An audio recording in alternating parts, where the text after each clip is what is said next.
Hello everyone, welcome back to the Splatoon 2 Octo expansion playthrough.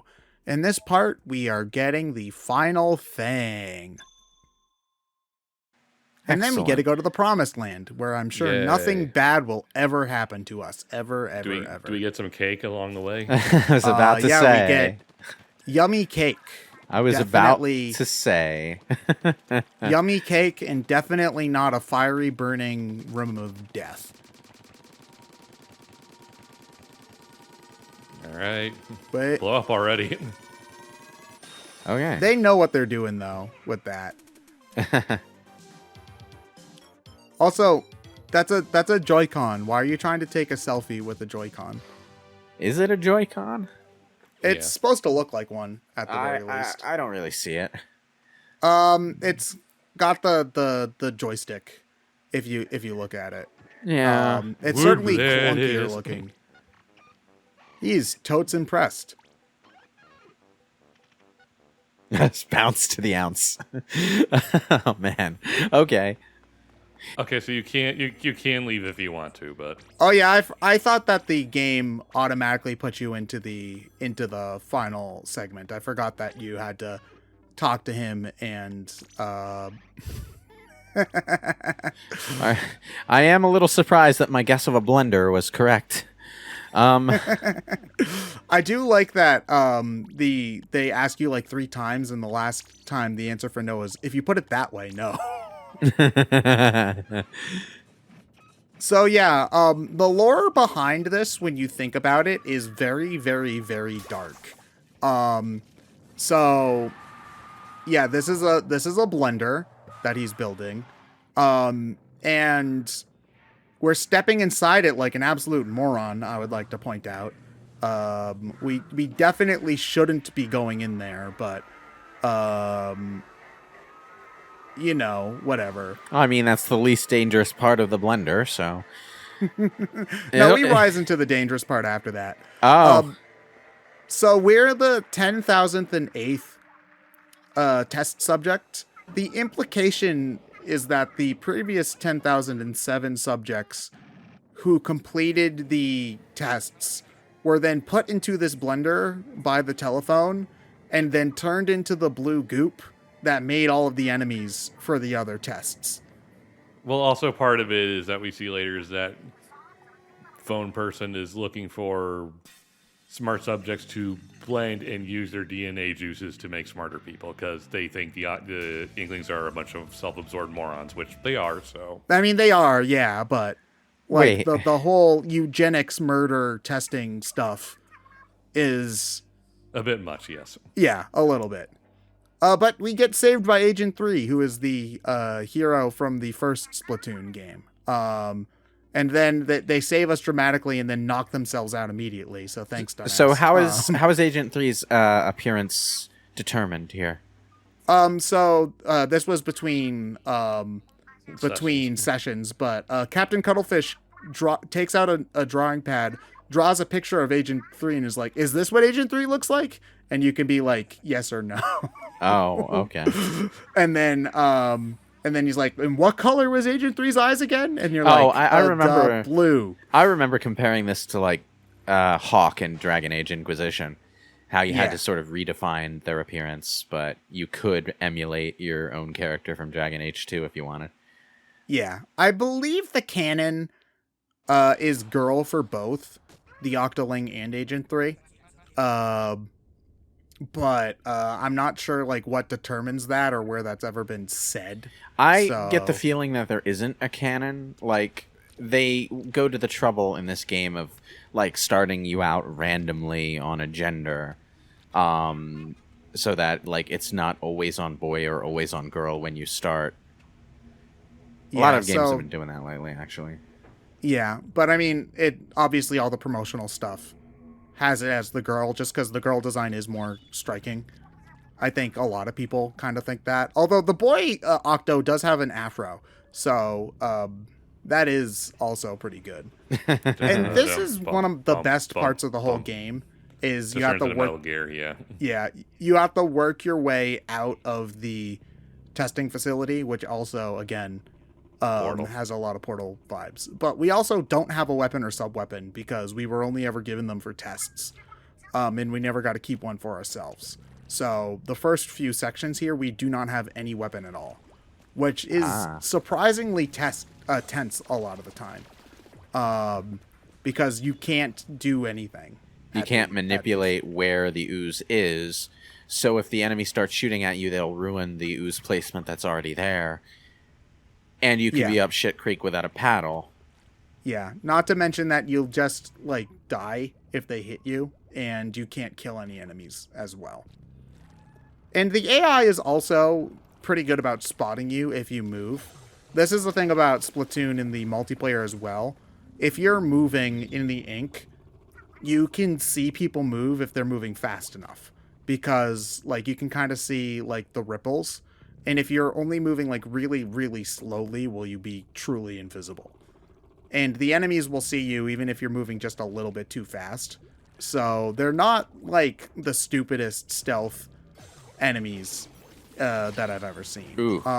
And you're totally dead. Yeah, wait, hold on. No, I can make it. I can make it. I can make it. What is this guy doing? What? He's a terrible shot, and that's what. How did you survive that? Don't worry about it. I'm not worried about it, but how did you survive?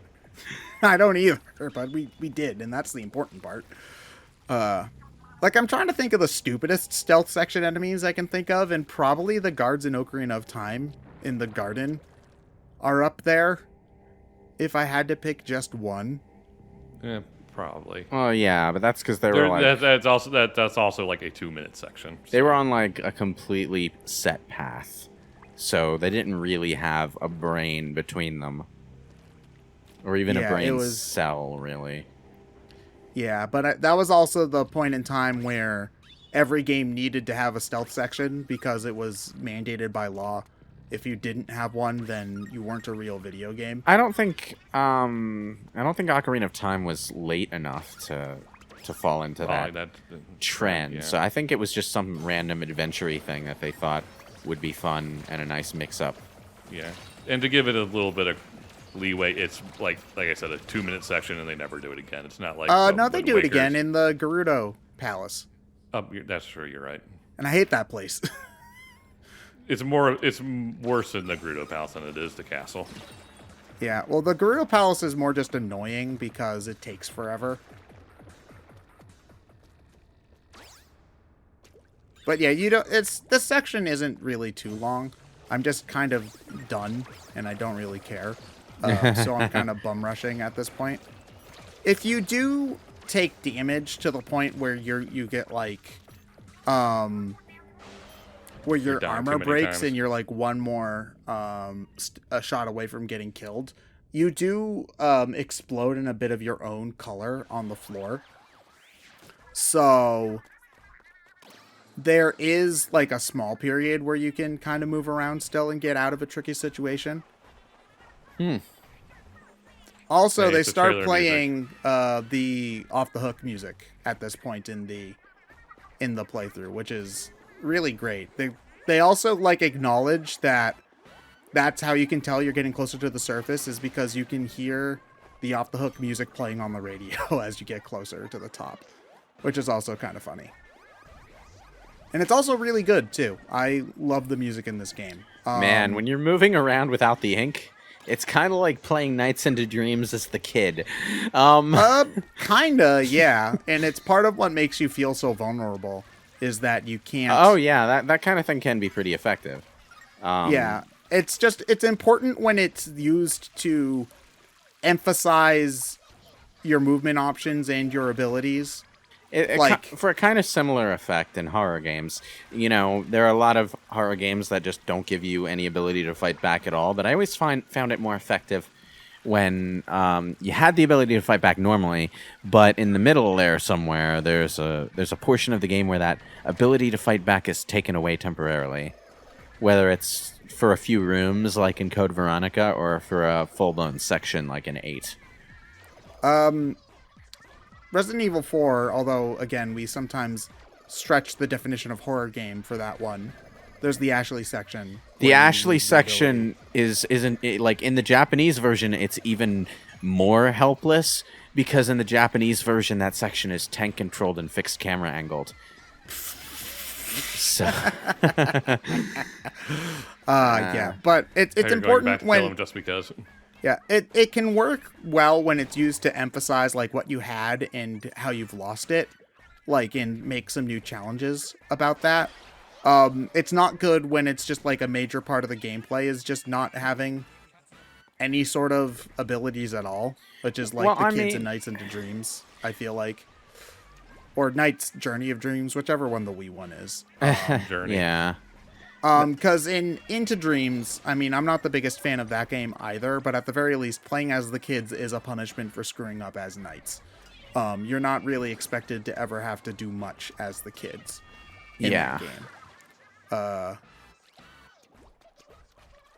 Because just playing as weaker main character for significant periods of time, like as a main gameplay mechanic, is just not super fun most of the time. I like how you blew that guy up, even though there was no reason to do it once you were already past him. It was Hey, like- points, man. That's important points that I can use for Murder. things. High score. No, this game doesn't have leaderboards. Oops. Yeah, I should have noticed that. Oh, I guess this is a decent time to talk about how this part of the game handles continues. Again, they really wanted you to be able to play as the Octoling, even if you couldn't beat the Octo expansion. So when you get to this point in the game, if you cannot beat a segment, they build up that skip charge thing there, and if you get it to 100, then you can just skip and go to the next section, really without any penalty at all. And you can do that all the way up through the final boss. So it'll take a lot of time, but you can get to the end and then play as the Octoling in the multiplayer, even if you are absolutely not interested in the single player stuff at all. I mean, I don't know how I feel about that. It kind of feels like if the concern was just not, it was people not being able to play as the Octoling, then maybe they should have just not Let you tied play playing as the them. Octoling to beating the campaign. Yeah, like that's kind of where I'm conflicted, because on the one hand, it's a great reward for finishing the campaign. On the other hand, it's a requested enough feature that I think a lot of people probably wouldn't have wanted to have to beat the whole campaign in order to do it, you know? So I don't know where I feel on that. I feel like if they had to have it so that you beat the campaign in order to have it happen, then at the very least making it possible to beat the campaign even if you suck at video games is a decent enough compromise. I don't know, maybe just having a separate $5 DLC campaign where just like, don't bother with this, have the visual cosmetic you want. Like, maybe that would have been fine. I know that, generally speaking, we're not super high on downloading cosmetic stuff for money here, but at the very least, like, it's something harmless that you don't need. You know, I feel like people are more worried about. Well, I mean, you know, they could have made the Octoling playable and just made the reward for beating the campaign something cosmetic for the Octoling. well, they kind of do that. As you unlock more stuff, you get more gear that you can use in the multiplayer. And the gear isn't really any different from the gear you can get in the multiplayer normally. It just kind of looks different. So there's that, but that's also not as exciting. You know, just like getting a different hat for your character versus I mean, getting a different type of character to play. I feel like if you're going to make stuff unlockable for completion, you should go all in on it. Like doing it and then half-heartedly saying, "Oh, but here's an option for those of you who don't like our brand of gameplay completion." Kind of just feels like. So it has been generally Nintendo's philosophy over the past couple of years to, like, we want anybody to be able to see the ending, which is I suppose, somewhat admirable. Because Super Guide and its I- variants have been around for a long time. At I this feel point. I feel on some level that's a tad misguided in the sense that we have YouTube, Japan's Nico Nico, and all that other stuff. It's like if you're stuck and you don't want to play anymore, but you still want to see the ending, just look up the cutscenes or something. Look at the final boss. There's not really a requirement to keep playing to see the ending. I mean, That is true. There's that, but I'm not even talking about seeing the ending or anything like that. Like, if you want to have an easy ride through a game, that's fine. Half the reason anyone can experience the story of fucking Baldur's Gate in 2021 is because the enhanced editions add what's essentially an I win button to the options menu. A mode where you can't die, and every time you almost die, your health jumps back to 10. It seems like it would be dumb, but at the same time, maybe I don't want to deal with Thaco. I don't really care. But like, unlockables are a different kind of thing. They're a reward for doing a particular thing within a game, and if you make that reward something that you can get anyway by not doing that thing, then you're sort of devaluing that reward for the people who did go out of their way to do the thing.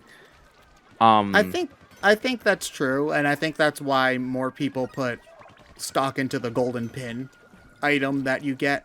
Like, you'll see a lot of X-rank players wearing that, and that's the item you get for beating the super boss of the game, which is legitimately very, very challenging. And I don't think will open unless if you legitimately beat every level. I could be wrong about that, but then again, if you use the Pearl and Marina skips to get through every level and then also legitimately beat the super boss, then, I mean, you Right. still legitimately beat the super boss. At that point, Which is it'd probably hard be enough. faster. At that point, it's probably easier to just play the levels yourself. But sure. Yeah, that's what I'm saying. I mean, like, it's one thing if you're going to have unlockables and then have alternate means of unlocking them. That's okay. I'm fine with that. But like, what we're talking about here is, they have an unlockable that was supposed to be tied to finishing the campaign, and then they gave you the ability to finish the campaign without finishing the campaign. it's yeah. I mean, I guess that just kind of goes into what you think about Nintendo and how it's doing super guides and stuff like that. Super guides is one thing, but they made the Octoling, and then they don't want people to not experience the Octoling is essentially the issue here. And like, that's such a cowardly way to design a game. It's like you're afraid of letting people not experience the thing you put time and money into making, so you kind of force it. Well, I guess the thing is that it's already tied to a $20 expansion, is the thing. Like, so you already have to pay money in order to get the ability to it. And if somebody's paying $20 to basically play as the Octoling and that's all they care about, then, I mean, I would question your judgment at that point, because I don't think that the skin is worth $20 on its own. I think that you want it for the game, personally. But like, I mean, I can kind of, it's frustrating because, again, like, the game can be hard. I can understand someone not being able to get to the end, but still wanting to play Turf War as the Octoling. But for a lot of the reasons you said, it's also like, but then why unlock it at all? Why not just get the Octoling as soon as you install the DLC? Yeah, I guess that's what I'm saying. I think like, if they were going to make it unlockable, they should have stuck to their guns. If they wanted everyone to be able to use it right out of the gate, then they should have just not made it unlockable at all and try to figure out some other kind of reward for completing the single player. So yeah, they're trying to have their cake and eat it too, is my point. When the obvious solution to that conundrum is to just bake 2 goddamn cakes. Proverbs with BrainScratch commentaries.